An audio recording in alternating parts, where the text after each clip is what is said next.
சின்னவங்கலேருந்து பெரியவங்க வரைக்கும் நமக்கு பிடிச்ச ஒரு ஸ்நாக்ஸ் ஐட்டம்னா ஃப்ரெஞ்ச் ஃப்ரைஸை சொல்லலாம். உண்மையிலேயே இந்த ஃப்ரெஞ்ச் ஃப்ரைஸு ஃப்ரான்ஸில் தான் உருவாக்கப்பட்டதா? இந்த வீடியோவில் ஃப்ரெஞ்ச் ஃப்ரையோட ஹிஸ்ட்ரியும் அது எப்படி உலகம் பூரா பரவுச்சு அப்படிங்கிற அந்த பயணத்தையும் நம்ம பார்க்கலாம். இந்த வீடியோ ரொம்ப இன்ட்ரெஸ்டிங்காக இருக்க போகுது. வீடியோக்குள்ளே போகிறதுக்கு முன்னாடி நீங்கள் இன்னும் நம்ம சேனலை சப்ஸ்கிரைப் பண்ணாமல் இருந்தீங்கன்னா சப்ஸ்கிரைப் பண்ணிக்கோங்க. இந்த வீடியோ பிடிச்சது அப்படின்னா உங்கள் ஃப்ரெண்ட்ஸ்க்கும் ஷேர் பண்ணுங்கள். ஃப்ரெஞ்ச் ஃப்ரையோட ஆரம்பம் அப்படின்னு கேட்டிங்கன்னா பெல்ஜியமில் தான் நடந்துச்சுன்னு சொல்கிறாங்க. 1600லேருந்து 1700களில் பெல்ஜியத்தோட மக்கள் ஆற்றுல கிடைக்கக்கூடிய மீனை வறுத்து தான் சாப்பிட்டு இருந்தாங்க. ஆனால் குளிர்காலத்தில் ஆறு உறைஞ்சதுக்கப்புறம் மீன் கிடைக்காது. அதுக்கப்புறம் அவங்க என்ன பண்ணாங்க அப்படின்னா உருளைக்கிழங்க சிறிய மீன் வடிவத்தில் வெட்டி அதை எண்ணெயில் வறுத்து சாப்பிட ஆரம்பித்தாங்க. அதுதான் நம்ம ஃப்ரெஞ்ச் ஃப்ரையோட தொடக்கம்னு சொல்லலாம்.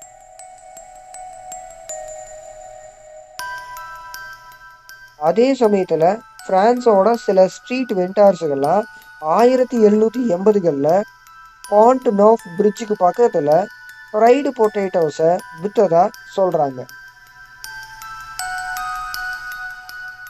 ஃப்ரெஞ்ச் ஃப்ரைஸ் அப்படிங்கிற பேருக்கு முக்கிய காரணம் எதுன்னு கேட்டிங்கன்னா முதல் உலக போர். ஃபர்ஸ்ட் வேர்ல்டு வார் அப்போ பெல்ஜியமில் இருந்த அமெரிக்கன் சிப்பாய்கள் இந்த உருளைக்கிழங்கு ஃப்ரைஸை சாப்பிட்ருக்காங்க.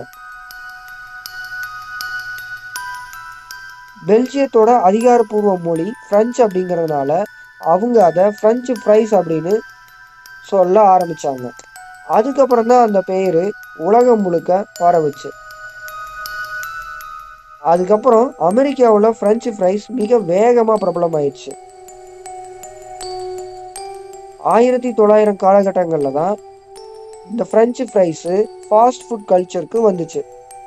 அதுக்கப்புறம் மெக்டொனால்ட்ஸு, பர்கர் கிங் மாதிரியான பெரிய நிறுவனங்கள் ஃப்ரெஞ்சு ஃப்ரைஸை அவங்களோட முக்கியமான மெனுவாக மாற்றினாங்க. அதே சமயத்தில் யூகேல சிப்ஸ்ன்னு சொல்லிட்டு இருந்தாங்க. அதனால தான் யூகேல ஃபிஷ் அண்ட் சிப்ஸ் காம்போ வந்துச்சு அப்படின்னு நம்பப்படுது. கனடாவில் ஃப்ரெஞ்சு ஃப்ரைஸ்க்கு மேலே சீஸ் கார்டையும் கிரேவியும் போட்டு சாப்பிட ஆரம்பித்தாங்க. இந்தியாவில் கூட ஃப்ரெஞ்சு ஃப்ரைஸ் ஃபாஸ்ட் ஃபுட்டுக்கும் ஸ்ட்ரீட் ஃபுட்டுக்கும் ஒரு ஹீரோவாக மாறிச்சு. இந்த ஃப்ரெஞ்சு ஃப்ரைஸ் பற்றின சுவாரஸ்யமான தகவல்கள் இருக்குது. ஒவ்வொரு ஆண்டும் ஜூலை மாதம் national French fry day celebrate பண்ணிட்டு இருக்காங்க. உலகத்திலேயே பெரிய ஃப்ரெஞ்சு ஃப்ரை 34 அடி நீளமாக யூஎஸ்ஏல செஞ்சாங்க. Crinkle cut, curly fries, waffle fries, steak fries அப்படின்னு சொல்லிட்டு ஃப்ரெஞ்சு ஃப்ரைஸில் பல வகைகள் இருக்கு. இந்த ஃப்ரெஞ்சு ஃப்ரைஸை அதிகமாக உற்பத்தி செய்யக்கூடிய நாடு எதுன்னு கேட்டிங்கன்னா அமெரிக்கா தான்.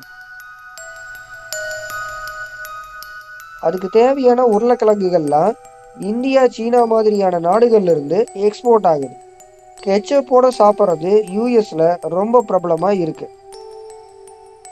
ஆனால் பெல்ஜியமில் மயோ தான் ட்ரெடிஷ்னல் டிப்புன்னு சொல்கிறாங்க. ஸோ ஃப்ரெஞ்சு ஃப்ரைஸோட கதை ஃப்ரான்ஸில் கிடையாது, பெல்ஜியமில் தான் ஆரம்பிச்சது. ஃப்ரான்ஸு, அமெரிக்கா, யூகே, இந்தியா போன்ற பல நாடுகளையும் தாண்டி இப்போ உலகம் பூரா பரவி இருக்கு. அடுத்த முறை நீங்கள் ஃப்ரெஞ்சு ஃப்ரை சாப்பிடும்போது அந்த கிறிஸ்பி டேஸ்ட் மட்டும் இல்லாமல் அதன் 100 ஆண்டு கால பழைய வரலாற்றையும் நினச்சிக்கோங்க. ஸோ இந்த வீடியோ உங்களுக்கு பிடிச்சுன்னா இந்த வீடியோவுக்கு ஒரு லைக் பண்ணிவிட்டு உங்கள் ஃப்ரெண்ட்ஸ்க்கும் ஷேர் பண்ணுங்கள். மறக்காமல் நம்ம சேனலை சப்ஸ்கிரைப் பண்ணுங்கள்.